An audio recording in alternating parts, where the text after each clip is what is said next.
But the other thing too is all I have to think of, okay, so if I decide to have a cheat day, who am I cheating? I'm cheating myself. I'm cheating my wife with my lifespan and life quality, all of that. And is it worth it? No, it's not.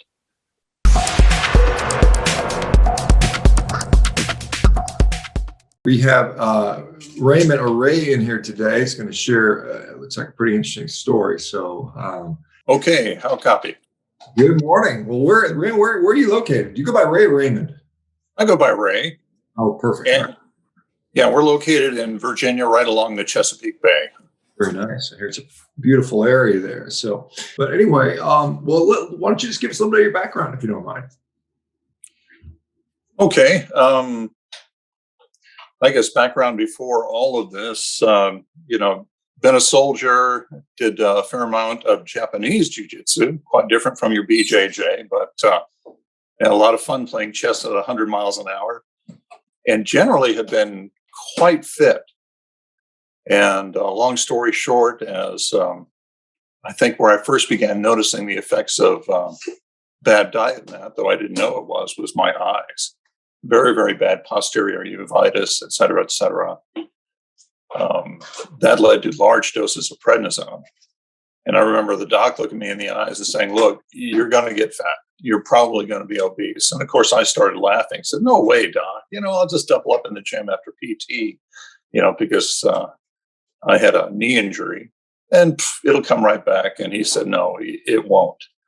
And yeah, unfortunately, he was right. Between my natural sweet tooth and that, my weight rocketed up well over 360, and I don't even know how high, because my scale, which probably came from China, was never designed to measure a man who weighed over 360 pounds, and it died. And unfortunately, with this very bad knee injury, an industrial accident, my time in the gym was pretty much over. I could barely walk to the mailbox and back, and walk is in air quotes. So, everything started to happen. CPAP, +2 pitting edema on my shins, all of that. It was bad. It was bad. It was definitely time to get the will in order. I presumed it was just a matter of time before my wife was going to be alone. And by the way, she's a nurse, so she can read these things. A good nurse practically as a ESP. And the problem is that my traditional way of keeping the weight off had always been being in the gym, physically active out doing things. But you can't work major muscle groups, at least not at my level, different in your case.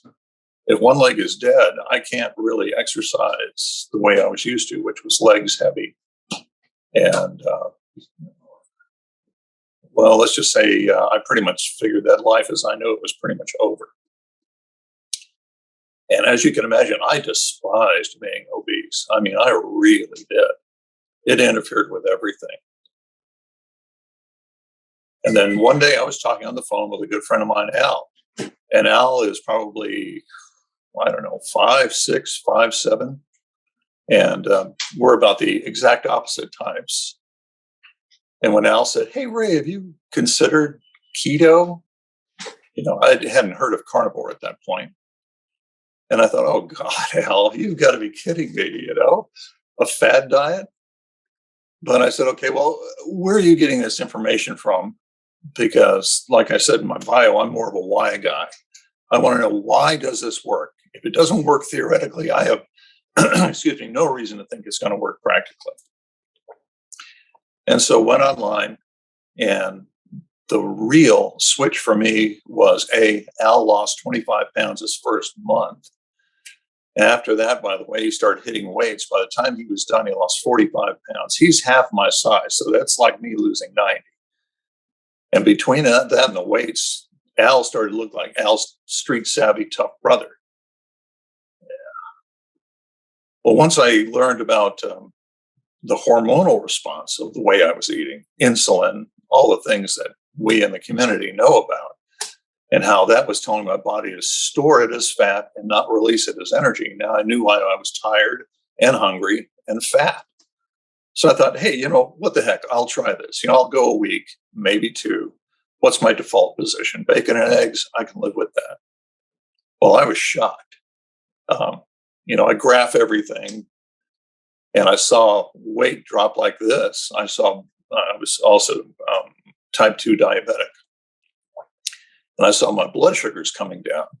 I mean, nicely from 200s at fasting blood sugar approaching 100. I remember when I hit about, 120, thought, damn, am I going to see under 100? And sure enough, one morning I got up and it was 98, 99, big exclamation point in my book, because I thought, this is actually working. And just a general statement, I've never lost weight on a diet. Even when I was living on sticks and twigs, if I wasn't in there working out hard, it wasn't going to happen. And here I was using a diet I frankly loved, meat, eggs, cheese, what's not to like? And very, very soon I went in for my first A1C. It was 5.1. Hoorah, just excellent. And that led to some serious debate with my physician, who, by the way, gave me all the usual, you need to be on a statin, you need to be on this. I said, yeah, but look at this blood work. And frankly, it's Goldilocks. It really is. So that's kind of the brief overview. And you can imagine how shocked I was. So I get to eat meat, eggs, cheese.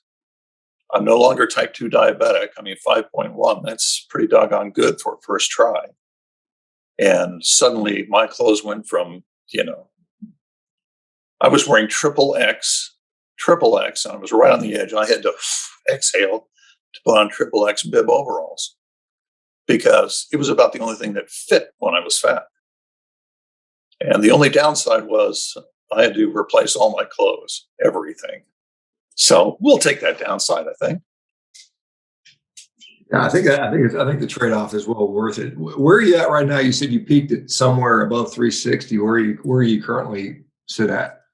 Unfortunately, currently you caught me when I was going back up a little bit, but I went down to 232, and I couldn't seem to hold it there. I always had this oscillation. It would go up into the mid 240s, and then back down to 230s and back. So right now I'm sitting just below 250, which I hate.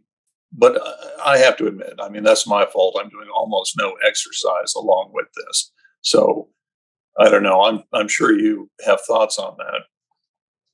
Well, how tall are you? I'm 6'5". Yeah, you're about the same size as me. I'm just under 250. Same. I don't mind being there. A little tall for me, but anyway. Well, compared to where I was, Doc, the type 2 thing alone does it. My wife is a nurse in geriatrics, so she sees a lot of people who have severe diabetes, and all about foot ulcers and amputations and that. That's where I was going. I knew that. Sure.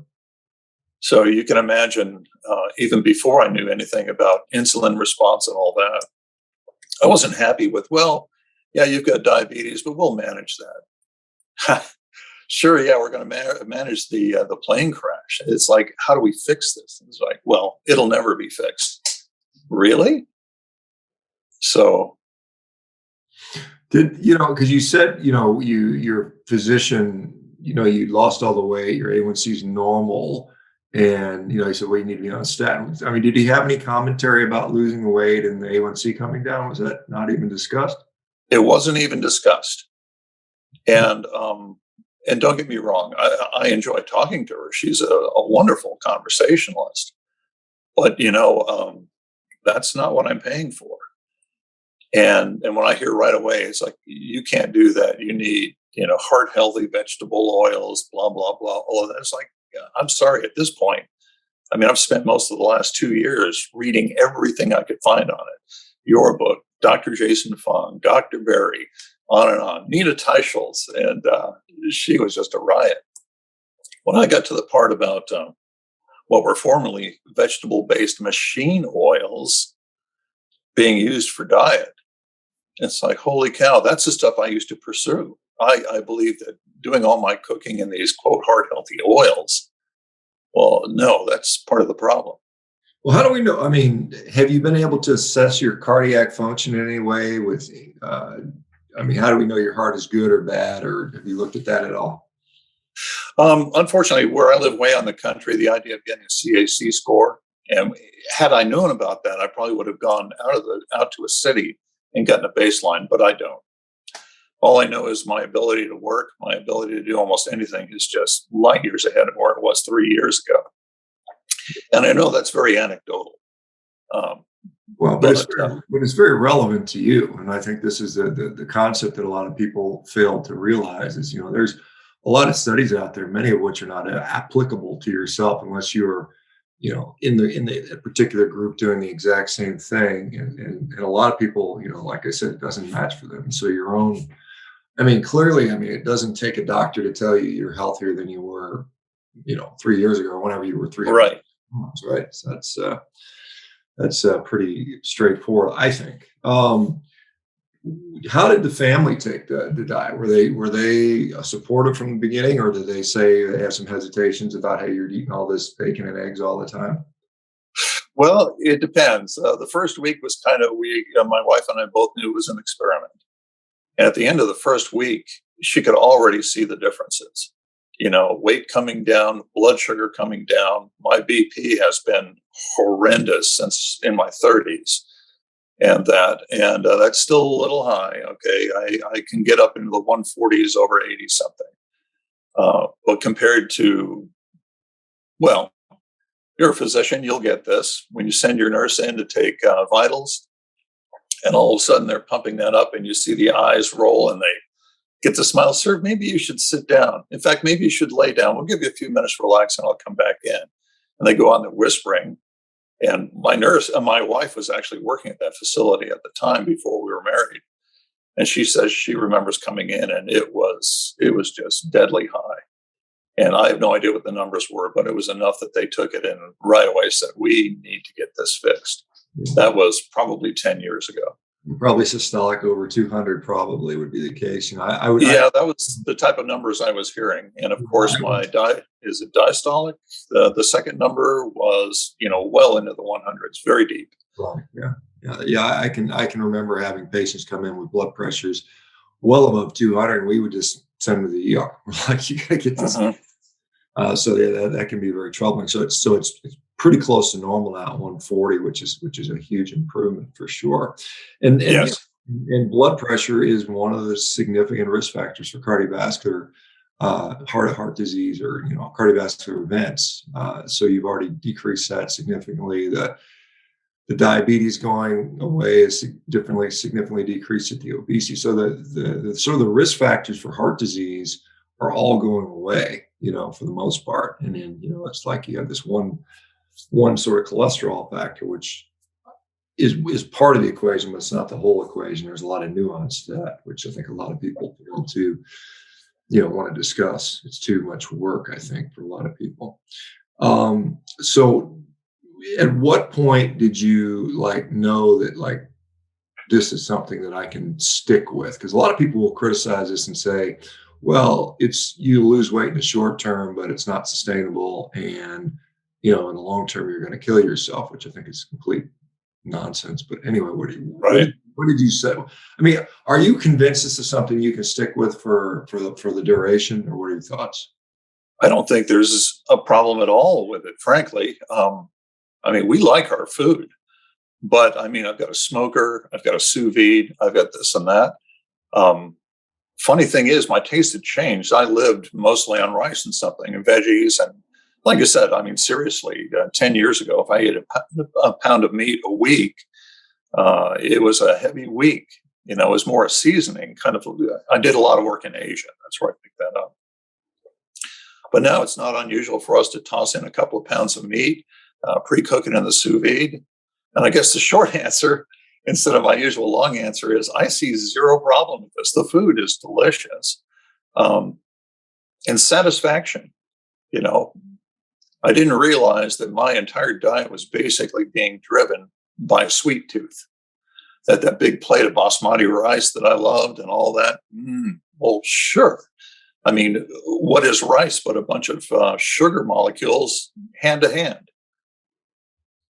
And in fact, my wife used to mention that about at work, where they'd be feeding diabetics all these carbohydrates. And of course, blood sugars are through the roof, but no problem. Just here you go. And she said, that's not right. Why are they doing this?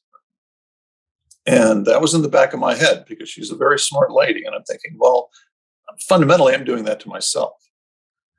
And after 2.5 years, there's none of this, oh God, I wish I could eat cotton candy or whatever. There's none of that. And I remember one time I had some Oreos, and I have to tell you, I love ice cream.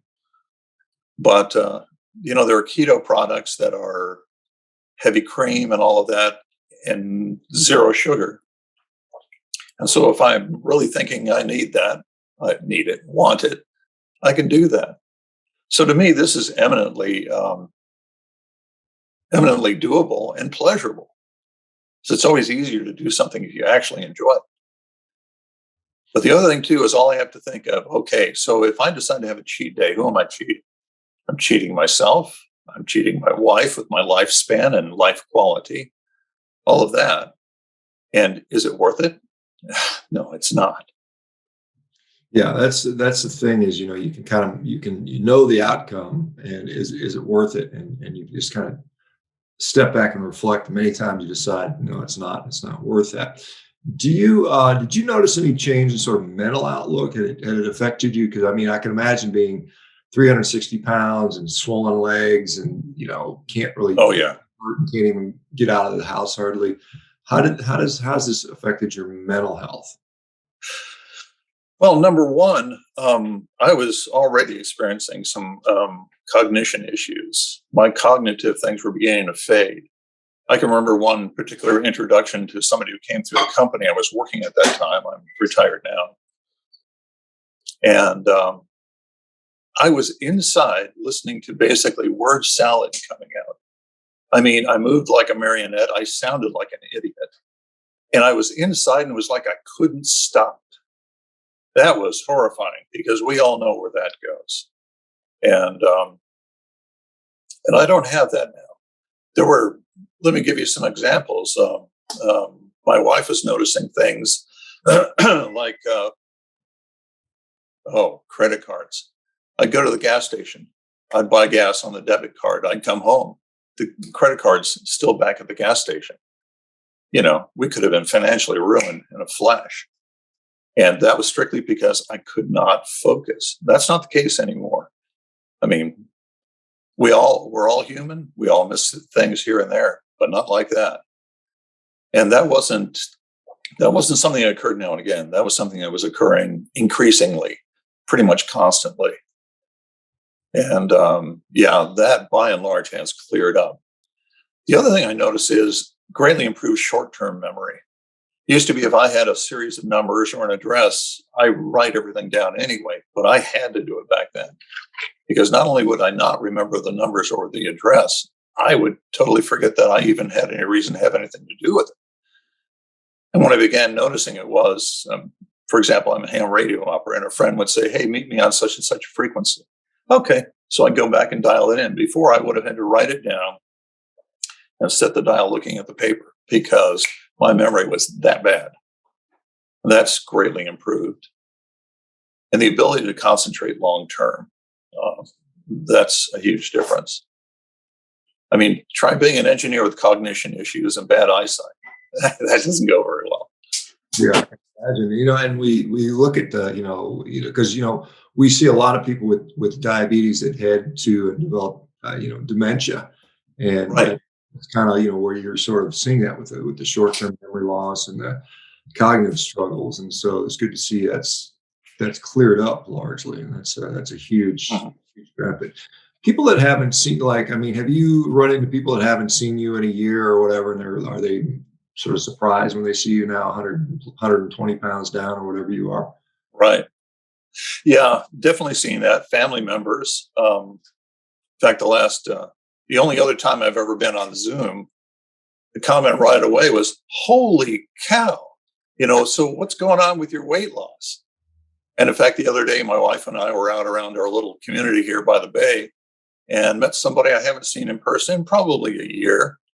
And she's there talking, and I can tell it's not connecting in her eyes. And suddenly it's like, oh my gosh, you're Ray. It's like, yeah. It's like, you've lost so much weight. And then she goes, did you mean to lose this much weight? Hoping it wasn't some sort of disease. It's like, oh yeah. And then all of a sudden the other lady goes, yeah, I'll bet he's doing that low carb thing. And totally correct. Yeah, it's shocking. It really is.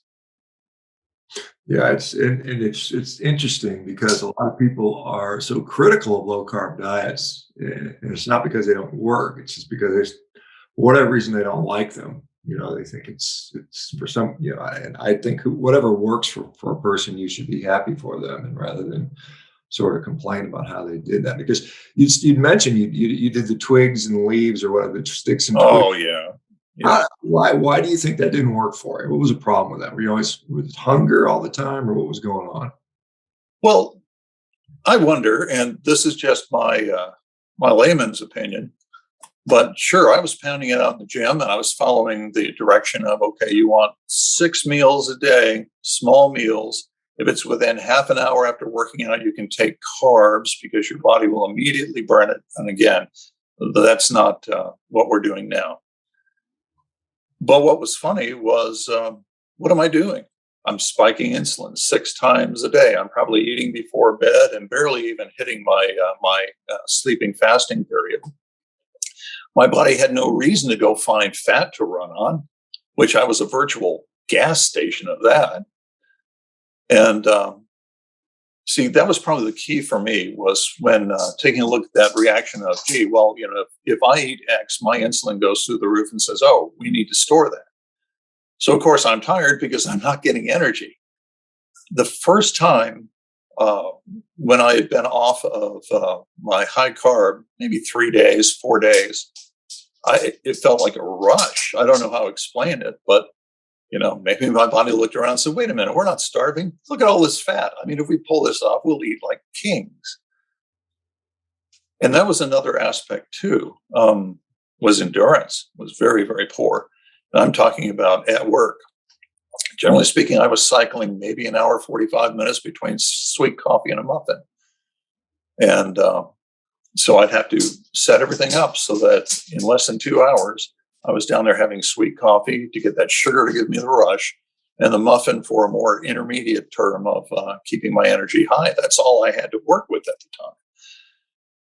And yet, now I know that was exactly the opposite of what I needed to be doing. I needed to give my body a chance to go out and dig into reserves. What does your diet look like today, as far as what would be a typical day or week's worth of food for you? Well, generally speaking, I wake up, I have coffee. I can remember telling my wife, and please don't laugh too loud, it's like, honey, you have to eat breakfast. Breakfast is the most important meal of the day. And you know how I knew that? Because some guy who sells breakfast cereal told me that my entire life. So if I do have breakfast, it's usually bacon and eggs or steak and eggs. That would be about 3 eggs, usually maybe 4. And then lunch is usually somewhere between 5 and 11 o'clock and 5 o'clock, noon and 6, whatever. I try to do the time restricted eating because it works. And then from there, usually it's beef. Oh, brother, do I love ribeyes. And that, again, will usually be just straight steak or cauliflower, usually made in a heavy butter and cream sauce. And that's just yum. And the funny thing is, and I know I mentioned this before, but not feeling hungry. That was foreign at first. I wasn't used to that. I didn't realize I had this background hunger. I just knew that I was hungry or I was tired, or hungry and tired. So you can imagine the first time I tried to fast. I was the guy who couldn't go 2 hours without a life-saving muffin. And I realized, oh my gosh, I've gone 2.5 days. And I'm not quivering, I'm not shaking. That was a shock. The longest actual fast I've orchestrated was 4.5 days. And that worked for me. I know it may not be for everybody, and other people may do a lot more. But it was shocking in the good sense. And suddenly, if we're going on a road trip, I don't have to pull over. And every time we refuel, I have to be in there getting a Slurpee and a bag of Oreos or whatever, because for crying out loud, I can't be losing concentration while driving. Now, that's not an issue. In fact, if I have a road trip, that's great. I have a chance to fast, and because I'm driving, I don't even notice it. But that's largely the meal. We've been going more and more and heavier meat. The veggies are more of a garnish, which they probably are in the real world at best. And it's not unusual for us to have a meal. Oh, okay, I'm going to throw down, 3/4 of a pound burger, crack some eggs in there, put it all together, and down it goes, and then off back to work. That's probably why I'm pursuing pure carnivore, is because that oscillation we talked about, congratulations, you're looking lean and wiry at, 232. But I would always be drifting up. And I'm thinking, am I doing the same thing to carnivore that so many people do with keto? That is, having a cheat day and thinking the body doesn't notice. So that's what I'm hoping to do, is drive that down more into the 230s and put more beef on me and less fat. Yeah. Yeah, I mean, that's a good goal. I continually emphasize the importance of lean mass, is how important it is. Let me ask you, how's your knee doing?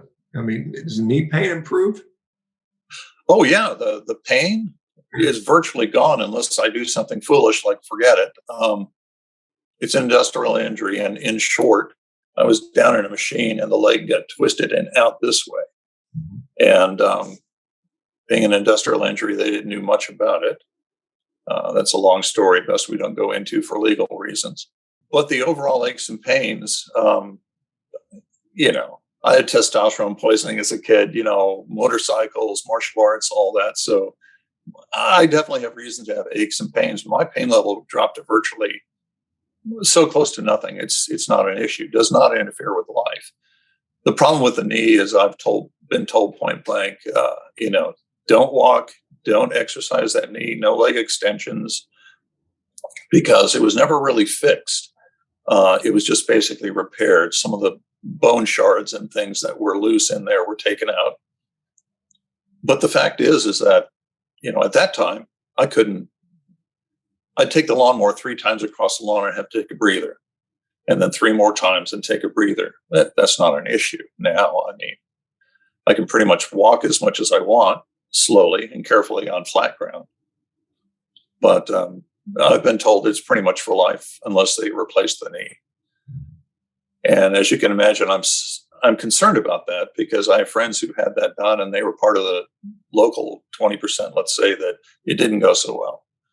And at that point, you're pretty much married to that titanium knee or whatever they're using in there, which I know you know excellently because of your profession. Yeah. Cobalt chromium most likely is most of the surface, but Okay. we use titanium for rods because of the way that it matches the flexibility of the bone. Okay. Typically, joint replacement surface, titanium is too soft to do that. So, but that's not really all that interesting to most people. But do you participate in social media at all? Are you sharing your story with anybody? I'm just wondering how we found you.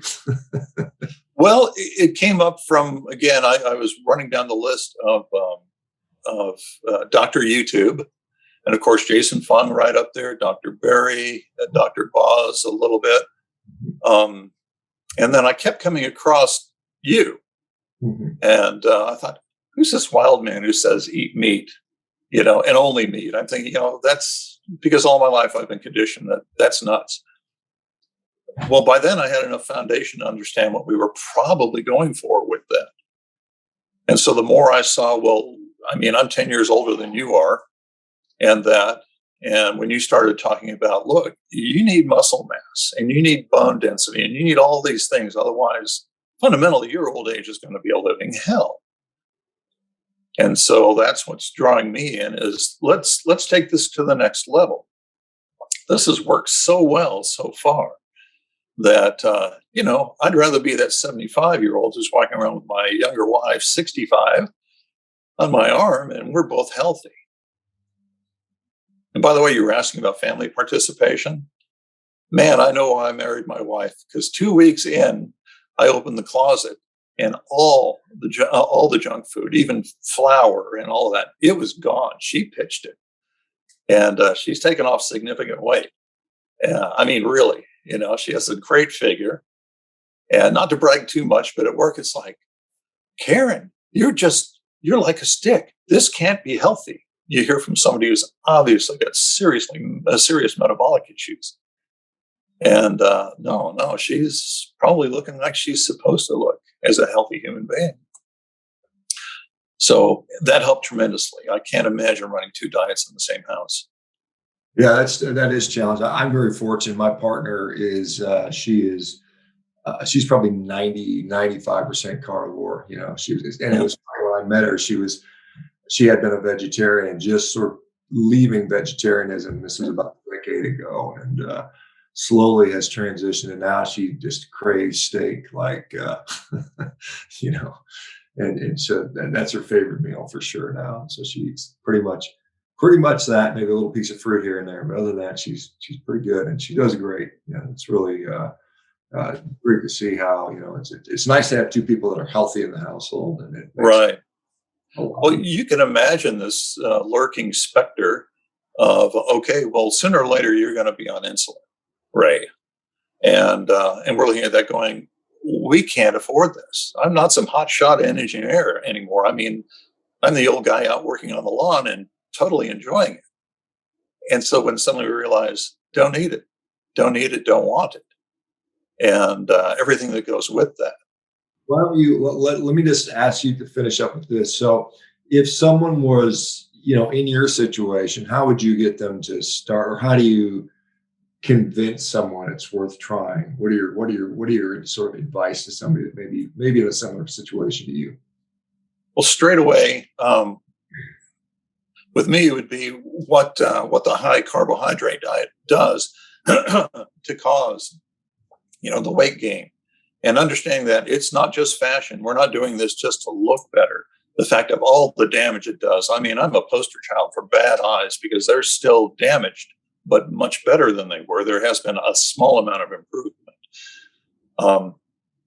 But I would go straight at the insulin response thing of, let's just prick your finger and see where that blood is. Okay, this is where it's supposed to be, and this is where this is. And also the aspect of, let's tie this all in. Diabetes isn't just diabetes. It's, do you want to be the guy going to dialysis? Do you want to be the guy who has no more feet? Because, I mean, I had peripheral neuropathy. I'm supposed to have that for life. No, I have 3 outside toes on each side now, which I didn't have, 4 years ago. And that's amazing because that's never supposed to change. And besides which, here's the funny thing. At my wife's work, occasionally we'll bring in, lunch for her. And people are like, oh, she's eating that diet food. And that aroma comes across. And they're like, well, what do you have? It's like, oh, you don't want this. This is diet food. What? No. I mean, that smells great. Well, here, try it. Well, this tastes great. Yeah. This is how I lost the weight. I eat delicious food that we make here in the house. And the key is, for us, it's less expensive because we're not buying big bags of chocolate covered Stinkies and all these things that we have to keep munching. You have one meal and a half a day like this, you're not hungry, So yeah, I'm buying beef, which is more expensive these days, no question, but I'm eating a lot less. It's not unusual to go 2 days during the week where I don't eat at all. And I am not suffering. Yeah, just one other thing. The beef you're eating, are you going out of your way to eat sort of grass finished beef, or is it just what you can get at the supermarket?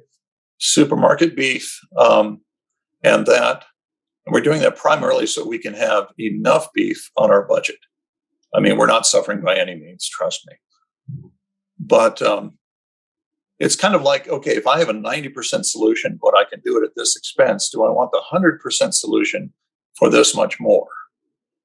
you know, Yeah, and I'm not even convinced your solution is 90%. The data I've seen is people do equally well with regardless, at least from what I've seen with mhm, diabetes reversal and all these other things. So it's good to get that message out there that you don't have to, if you can't afford it, you can get away with this. And I mean, there's going to people say, well, you can buy a half cow from the local guy and get it at a good price and get a freezer. Not everybody's set up for that. So it's right. I think it's one of those things where you do what you can, and I wouldn't worry too much about it. Just take care of your own health first. Ray, anything else you want to share before we go? Well, I guess the number one thing when I lost the ability to work out like an animal in the gym, I was pretty certain after the prednisone and that was my life, and that there was no way out. So you can imagine when my friend Al, it's like, no way, Ray, I lost 25 pounds my first month. And then when he started hitting the weights, took off 45 pounds and added the pounds of beef. Uh, Number one message is it works, and if you don't like it, try it. And I guarantee you, if you do what you're supposed to do, even in the first week or two, your taste will change. Um, and the results absolutely speak for themselves. Yeah, I think at the end of the day, it's the results. You can argue about studies in this, but at the end of the day, results are what Sure. matters to everybody. Well, Ray, it's been very nice to get to know you a little bit, and I appreciate you sharing your story. I'm sure there are literally thousands of people in your exact same situation uh, Yes. who don't want to be there, and I think this is a great way to do that. So, thank you so much, and My pleasure. And it's continue. good to actually meet you face to face Yeah, virtually. yeah, kind of, sort of. Yeah, I'm excited that now that the pandemic stuff is sort of winding down, I can get out and meet people again because I certainly enjoy that part. And this is a good, this is a proxy, which is better than just some little social media posts. So anyway, thank you so much. Right. For the rest of you guys, we'll be back tomorrow. And have a great day. Thanks, Ray. See ya. Bye, guys.